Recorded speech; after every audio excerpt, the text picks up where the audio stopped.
সৃষ্টি করেছেন, যিনি ধ্বংস করতে পারেন, যার হাতে স্থিতি আছে, যার হাতে লয় আছেন, তিনি হচ্ছেন ভগবান। তার থেকে যারা উত্তরসূরি এসেছেন, বা আমি যদি বলি ডিপার্টমেন্টগুলো ভাগ করে দিয়েছে, তাহলে সেক্ষেত্রে আমার মনে হয় না খুব একটা বড় ভুল হবে। অগ্নি, বায়ু, তো এই যে জল, প্রতিটা জায়গা স্টেপ বাই স্টেপ যে আমাদের 33 কোটি ভগবান। আরেকটা জায়গায় একটা মিসকনসেপশন আছে যে হিন্দু ধর্মে 33 কোটি ভগবান মানে 33 ক্রোড়, CORE ক্রোড়, তা নয়। আলটিমেটলি হচ্ছে কোটি শব্দের অর্থ হচ্ছে রকম, ধরন। তো এই 33 রকমের ভগবান আমাদের মধ্যে রয়েছেন। তো অ্যাকচুয়ালি সনাতন ধর্ম যেখান থেকে স্টার্ট হচ্ছে, সেখান থেকে হিন্দু ধর্ম স্টার্ট, এবং সেখান থেকেই আমরা ভগবান এবং মানে ডিফারেন্সটা কি সেটা নিয়ে আজকে আলোচনা, বাকি কিছু না।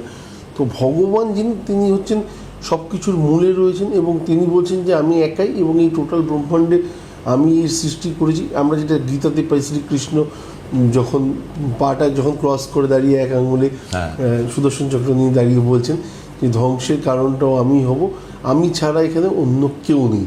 এটা গেল একটা পার্ট। দ্বিতীয় কথা হচ্ছে তার থেকে তার উত্তরসূরি হিসেবে যারা প্রতিটা সত্তাকে আমাদের মধ্যে নিয়ে এসে ভাগ করে ঢুকিয়ে দিয়েছেন, কিন্তু তারা হচ্ছেন দেবতা। তো এবারে আমরা যদি বলি গণেশ কি, গণেশ অবশ্যই দেবতা, তাই না? কার্তিক অবশ্যই আমাদের কাছে দেবতা।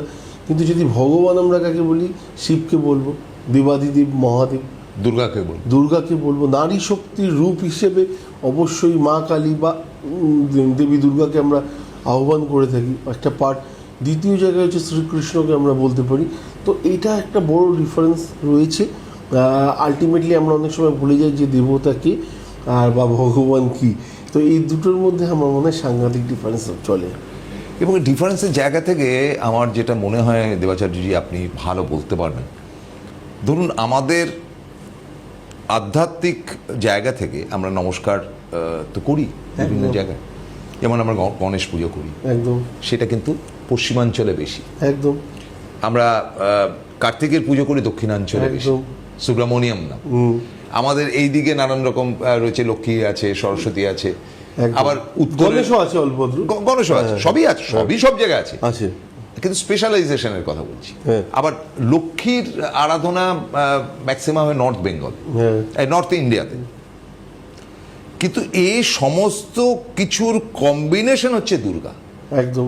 তাকে অস্বীকার করার ক্ষমতা সারা ভারতবর্ষে, মানে বিশ্বে কারণ নেই, আমি ভারতবর্ষ হিসেবে ব্যাপারটা বলছি। তাহলে এরা কি প্রতিনিধিত্ব করছে?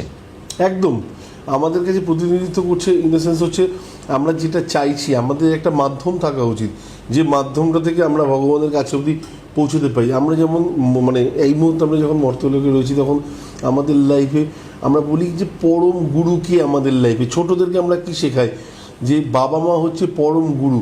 কারণ বাবা মাকে কেন পরম গুরু বলবো, তারাও তো মানে বা কাকা জ্যাঠা বা কাকিমা, এদেরকে কেন বলছি না?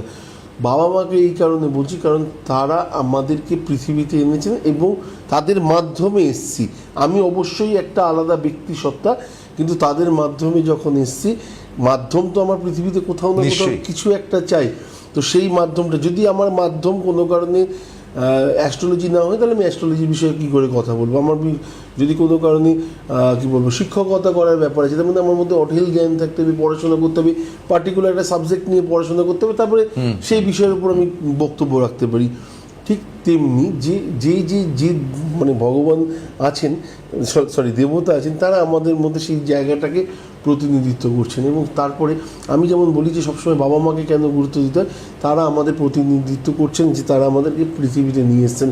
তারা এই মুহূর্তে উদাহরণস্বরূপ হচ্ছে সব থেকে বড় সত্তা, এবং তারাই আমাদের কাছে শ্রেষ্ঠ। তার জন্য মানে ভগবান নয়, তারা আমাদের কাছে দেবতা। আচ্ছা, আমার এখানে একটা প্রশ্ন থাকে। ধরুন আমরা বিভিন্ন জায়গায় দেখি শ্রীরামকৃষ্ণ, সারদা দেবী, সারদা মা আর কি, এবং বিবেকানন্দ, তারও পুজো করছি আমরা। হ্যাঁ, আমরা লোকনাথ বাবার পুজো করছি। একদম। আমরা এরকম বিভিন্ন ধরনের মানুষ যারা আমাদের এই ধরাধামে এসছেন এবং চলেও গেছে, একদম। তো এরা কি দেবতার লেভেলে পড়বে? কারণ এরা তো ভগবান নয়। ভগবানের কথা বলেছেন বলে আমরা জানতে পারি। আমি ওই জায়গাটাতেই আসছি। স্টেপ বাই স্টেপ যদি যাই, তাহলে এরা হচ্ছেন, ফার্স্টে বললাম বাবা মা আমাদের লাইফে গুরু, পরম গুরু, মানে ভগবান বলবো না, কিন্তু দেবতার থেকে কোনো অংশে এরা কম নয়। দ্বিতীয় জায়গায় এদের ওপরের লেভেলে যদি আমরা কারো সান্নিধ্য পাই সে হচ্ছে ভগবান। তার মানে আমাদের মাঝখানে দেবতা হিসেবে গণেশ, লক্ষ্মী, আমরা এদের আরাধনা করতে পারি ইকুয়াল আমাদের বাবা মা। আমরা এদেরকে যতটা মন থেকে মানে পুজো করব ততটাই যদি বাবা মাকে করি সেম ফল পাবো। সেম ফল পাবো একদম।